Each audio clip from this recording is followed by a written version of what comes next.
Hai, namaku Ocha. Aku berasal dari kota Lampung. Dalam kesempatan ini, aku akan menceritakan kisah mistis dari kelahiranku. Kisahku ini kuambil atas dasar penjelasan dari kedua orang tuaku. Sebelum kumulai kisahku, aku tidak memaksa kalian untuk percaya, tapi aku hanya ingin berbagi ceritaku kepada kalian. Kisahku ini dimulai pada tahun 2005, tepatnya pada tanggal 2 Mei 2005, sehari sebelum kelahiranku. Perumahan di sini masih dikelilingi sama kebun-kebun. Kalau mau masak pun masih banyak yang menggunakan kayu bakar. Nah, pada saat ibuku mengandung masih hamil tua, itu dia nggak percaya sama hal-hal mistis atau pamali kalau kata orang-orang. Jadi ibuku sekitar jam 3 sore itu atau setengah 4 pergi cari kayu bakar. Kalau orang desa ngomong di endes-endes rowo, dia nyarinya di sana. Nah, pas udah mau maghrib, udah sore itu dia pulang gitu, udah ada hal-hal ganjil.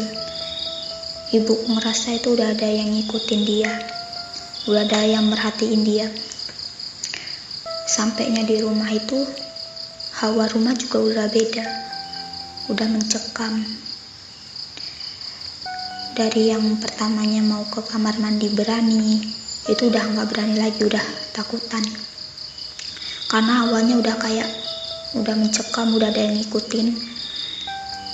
Nah, malamnya itu jam 10, perut ibuku tuh udah mulai sakit. Tapi sakitnya tuh masih sakit yang ringan, belum sakit berat kalau untuk ibu-ibu hamil. Di situ paginya itu tanggal 3 Mei 2005, bapakku itu manggil bidan untuk ke rumah. Bidannya itu udah tua, udah pensiun, tapi masih bisa kalau bantu persalinan.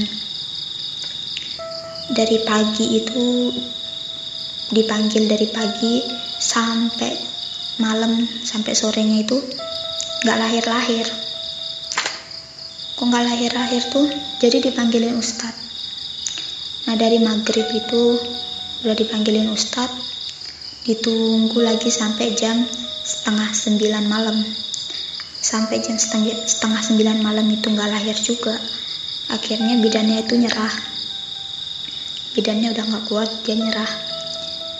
Bidannya bilang, kalau bayi ini gak lahir sampai 5 menit lagi, kalau 5 menit lagi dia udah gak lahir, terpaksa harus dibawa ke rumah sakit. Nah, habis itu tiba-tiba ustadznya ngomong gini, percuma juga dibawa ke rumah sakit, soalnya ini ada yang nunggu, makhluk halus. Nah, biasa dibilang kalau yang nunggu ini kuntilanak. Dari situ nunggu lama, bapakku sama ustadznya itu baca-baca, gak tahu baca surah apa baca apa. Nunggu lama itu akhirnya jam 9 malam aku lahir. Pas jam 9 malam itu aku lahir. Nah, ini keganjilan yang pas aku lahir. Entah aku ditunggu kuntilanak apa gara-gara pamali itu, gak tahu gara-gara apa. Kisahku gak berhenti sampai di sini. 3 hari setelah aku lahir, keganjilan mulai muncul lagi. Keganjilan yang pertama, biasanya kalau bayi itu dijemur di sinar matahari pagi biar sehat. Nah, aku ditaruh sama ibuku di amben, ditaruh di sana biar kena sinar matahari pagi. Ditinggal sama ibuku bentar. Pas tiba-tiba balik lagi ibuku, tiba-tiba aku udah di lantai, tiba-tiba udah jatuh gitu dari amben. Tapi aku gak nangis, hal ganjilnya itu aku gak nangis. Dan ganjilnya lagi, Masa umur 3 hari, bayi umur 3 hari bisa jatuh ke tanah nggak nangis? Itu keganjilan yang pertama. Tapi ibu masih diam karena pikirannya mungkin ada orang iseng, jadi dia nggak bilang ke siapa-siapa. Keganjilan yang kedua, pas aku tidur di tengah-tengah ibu sama bapakku, pas mereka bangun, tiba-tiba aku udah di bawah kaki mereka, udah pindah tempat gitu. Itu keganjilan yang kedua.